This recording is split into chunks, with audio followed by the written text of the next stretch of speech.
Boa tarde, turminha do sétimo ano, tudo bem com vocês? Espero que esteja, tá? Estamos iniciando agora a unidade 3. A unidade 3 vai tratar basicamente da economia e da sociedade açucareira, tá? Esta sociedade vai se caracterizar basicamente pela busca de recursos, tá? Para a economia portuguesa. Então, o governo português ele precisava colonizar o Brasil. Por quê? Primeiro, porque precisava de recursos econômicos. Não se esqueça que Portugal já estava atravessando uma fase de grave crise econômica. Bem, havia um outro problema: as constantes invasões de piratas no litoral brasileiro. Por isso, o governo português resolve dividir o Brasil em grandes lotes.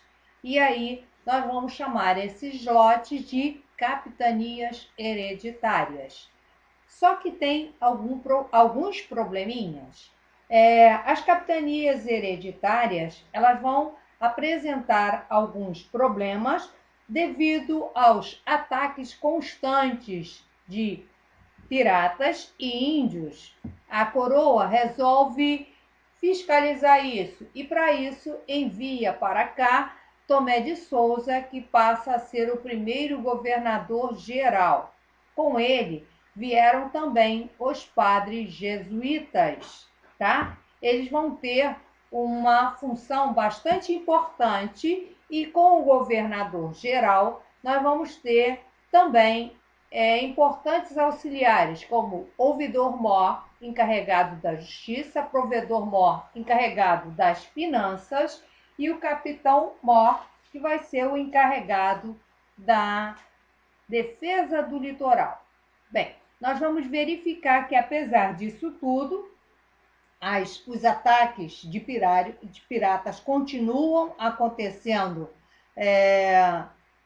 no litoral brasileiro e em 1555 o Rio de Janeiro vai ser invadido por piratas franceses que resolvem fundar a França Antártica na Baía de Guanabara, tá? E aí vai ser justamente por conta disso que vai ser fundada a cidade de São Sebastião do Rio de Janeiro, esta que nós vivemos, tá?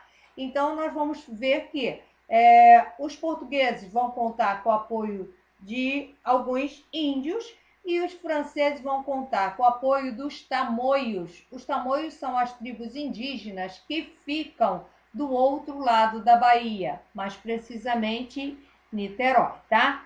Bem, depois de algum tempo de luta, alguns anos, mais precisamente 9 anos de luta, os franceses vão ser expulsos do Rio de Janeiro, mas não foram de volta para a França, não. Aí continuaram, foram mais para cima, passaram no Nordeste, foram expulsos do Nordeste e acabaram se fixando no Maranhão. Por que no Maranhão? Ó, gente, o Maranhão naquela época era quase terra de ninguém, né?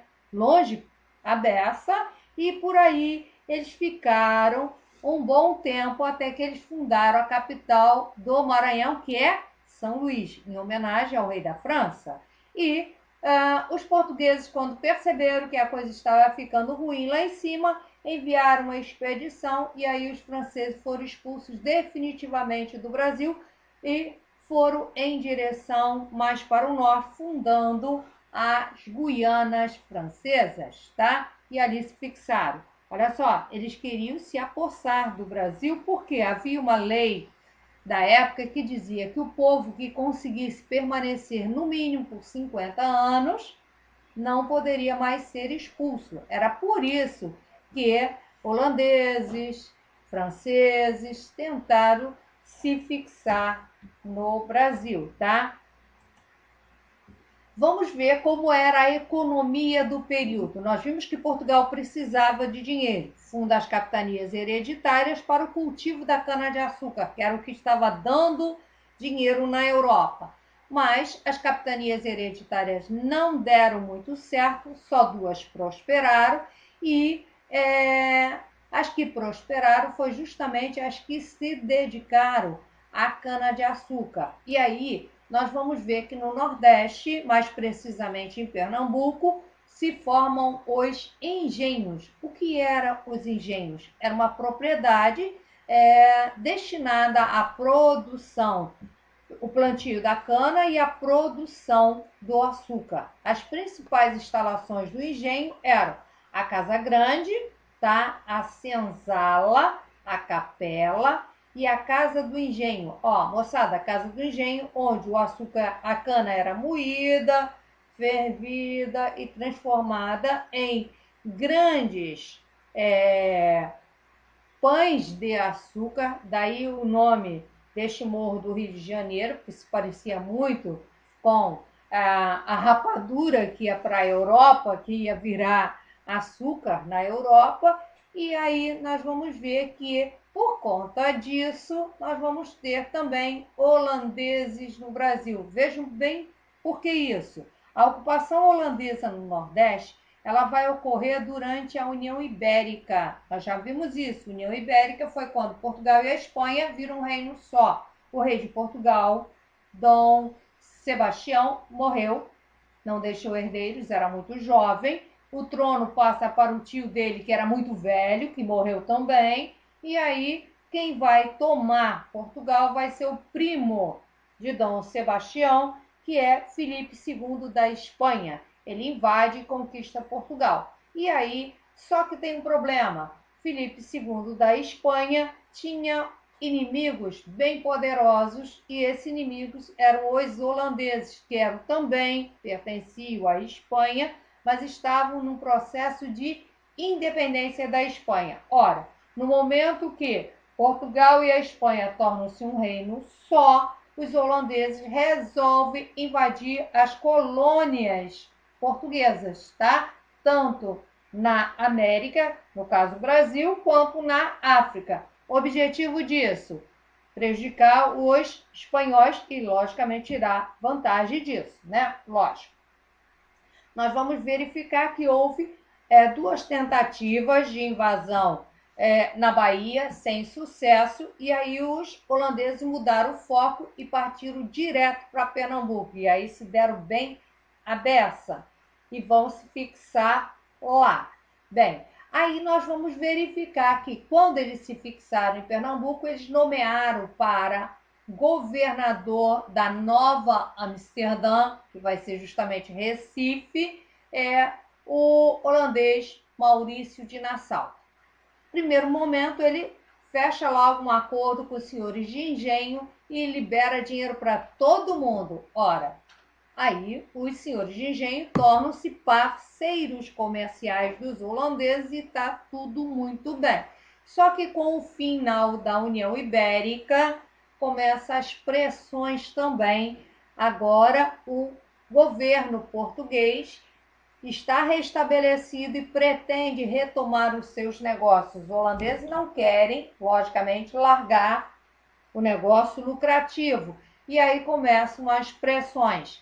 Para piorar a situação, o próprio Banco de Amsterdã, que tinha emprestado dinheiro aos senhores do Nordeste, cobra do governador Maurício de Nassau que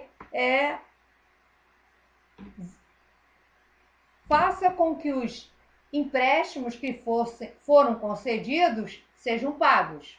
E aí começa o problema. Por quê?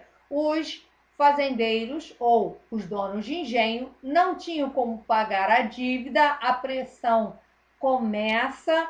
De um lado, Maurício de Nassau vai ser enviado de volta para a Holanda e do outro lado, os senhores de engenho, cada vez mais endividados, unem-se aos portugueses para disputar os holandeses, tipo dar o calote mesmo, tá? Bem, aí, depois toda essa pressão, os holandeses serão definitivamente expulsos do Brasil e vão para as Antilhas. E realmente o açúcar brasileiro vai entrar em decadência porque a concorrência que os holandeses vão fazer nas Antilhas é forte demais, mas esse é um outro assunto para depois. Bem, Outro fato serão os jesuítas. Os jesuítas, eles vão ter importância porque eles vieram com a primeira expedição, ainda em 1530, eles tinham algumas prioridades. A prioridade deles era dar o suporte religioso aos colonos, catequizar os índios e transformá-los em cristãos, tá? E foram eles também que escreveram tudo isso que nós sabemos sobre o modo de vida da época, quem eram os índios, como eles se comportavam e etc. Porque eles foram os nossos primeiros professores. Bem, moçada, até a próxima videoaula. Faça o exercício da página 468, 469 e 470. Prestem bastante atenção, comecem a estudar, porque esta unidade vai fazer parte da prova bimestral. Estudem, tá? Beijos, até a próxima.